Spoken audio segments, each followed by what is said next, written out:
People often misunderstand what it means to help yourself first. They think it's selfish, that it's somehow a betrayal of others or of their moral duty to focus on themselves. But that's a profound mistake, because if you can't set your own house in order, what right do you have to tell anyone else how to live? You have to start small. You have to start here with you. There's this ancient idea deeply embedded in the wisdom of our culture.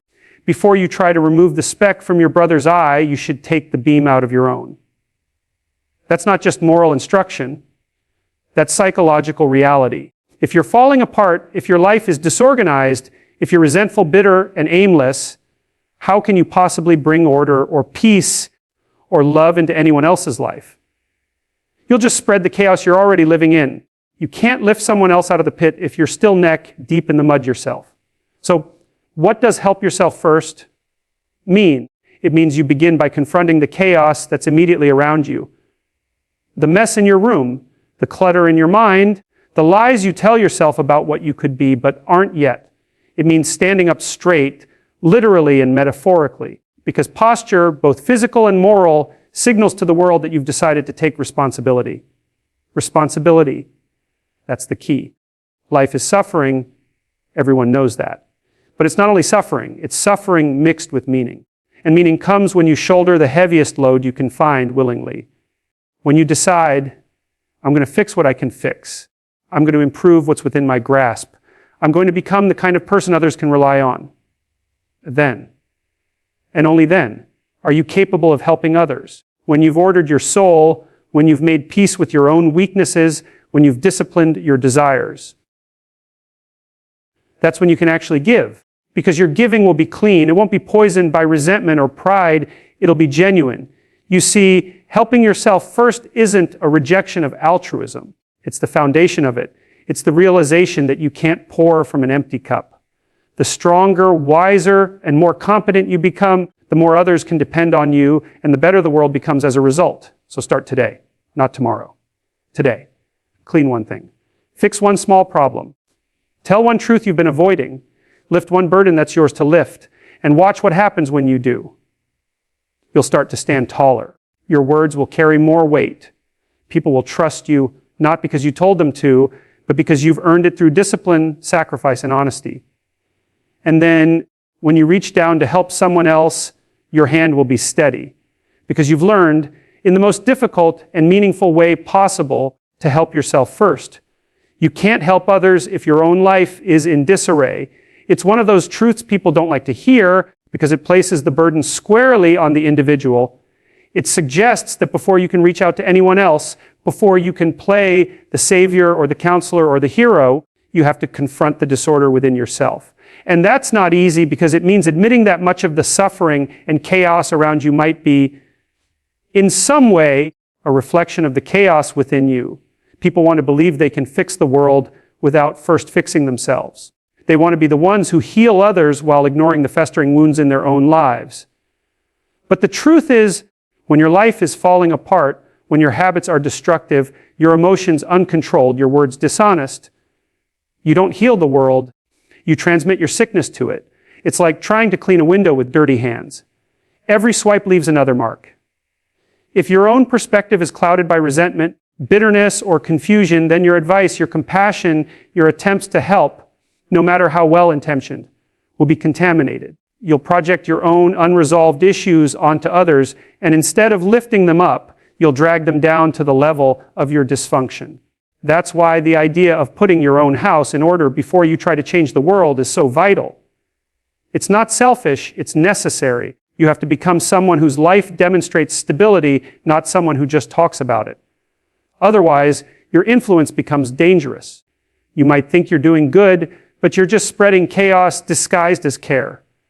Think about it when an airplane loses cabin pressure, the instruction is to put on your own oxygen mask first before helping anyone else. Why? Because if you pass out, you're no good to anyone. The same principle applies in life. If you're emotionally or spiritually suffocating, your attempts to help others are built on instability. You might offer comfort for a moment, but it won't last. It'll crumble under the weight of your own disorder. People who refuse to deal with their own problems often end up overcompensating by trying to manage everyone else's. It gives them a sense of control, a way to avoid looking inward. But that's a lie. It's avoidance dressed up as altruism. You can't build peace in another person's life if your own heart is in turmoil. When your life is in order, even a little, you start to emit something different. People sense it. They can trust you because you've demonstrated that you can handle responsibility, that you're capable of navigating difficulty without collapsing. You don't just give advice, you embody it. Your words gain moral authority because they're backed by action, by discipline, by the evidence of your own transformation. That's what truly helps others. It's not about telling people what to do, it's about showing them what's possible through your example. When you get your own life together, you become a beacon, not a burden. People come to you not because you demand their attention, but because your presence carries weight. And to reach that point, you have to confront yourself honestly. You have to face the fact that you've made mistakes, that you've been lazy, careless, or even cruel. You have to look at the parts of you that are broken and take responsibility for mending them. That process is painful. It always is. But it's the only path forward. You start small. You clean your room, you tell the truth, you keep a promise. Those actions might seem insignificant, but they're acts of defiance against the chaos that threatens to consume you. Each one reclaims a piece of order, a fragment of stability. And as you gather those fragments, your life begins to cohere into something strong enough to support others. Because when you stand on solid ground, you can finally extend a steady hand. Responsibility is the path to meaning. It's not comfort or pleasure or ease that gives life depth, but the voluntary acceptance of responsibility. When you take on responsibility, you confront the weight of existence directly. You decide to carry something difficult, something that matters. And in doing so, you discover who you are. People often chase happiness, thinking it's the ultimate goal, but happiness is fleeting. It comes and goes like the weather. Meaning, on the other hand, endures. And meaning is born out of responsibility. When you say, I will take care of this, I will make this better, I will bear the burden no one else will, you step into the territory of purpose. It's in that moment that life stops being trivial. Because responsibility anchors you. It gives structure to the chaos. It tells you that even in suffering, even in uncertainty, there is something worth doing. You begin to see that the measure of a person is not how much they can avoid pain, but how much they can endure while still doing what's right. Responsibility transforms suffering into something noble. It doesn't make life easier, it makes it worthwhile. And responsibility isn't forced upon you, it's chosen. That's what makes it powerful. It's the conscious decision to pick up the load you could ignore. To say, I'll be the one who stands firm when others fall. That choice defines character. It's what separates maturity from childishness, courage from cowardice. When you take responsibility, you stop being a victim of circumstance and start becoming an architect of your own destiny. You realize that every act of responsibility, no matter how small, is an act of creation, an act that brings order into being where there was once only chaos. Order your soul before you try to fix the world. The impulse to change everything around you is strong, especially when you see injustice, dysfunction, or suffering. But the world reflects the state of the individual, and when your inner world is disordered, your attempts to fix the external one often make things worse. You can't create harmony out there if you're filled with resentment, confusion, or deceit in here. The chaos you refuse to confront within yourself doesn't disappear, it leaks out into your relationships, your work, your decisions. You end up projecting your own flaws onto the world and calling it righteousness. The process of ordering your soul begins with humility. It's the recognition that you're not yet who you could be, that there are parts of you still governed by pride, fear, and ignorance. You start by telling the truth to yourself first. You examine your motives, your habits, your resentments, and you ask, what am I doing that's making this worse? That question alone can change everything because it shifts your focus from blame to responsibility. Once you start to put your internal world in order, your thoughts, your values, your actions, you gain clarity.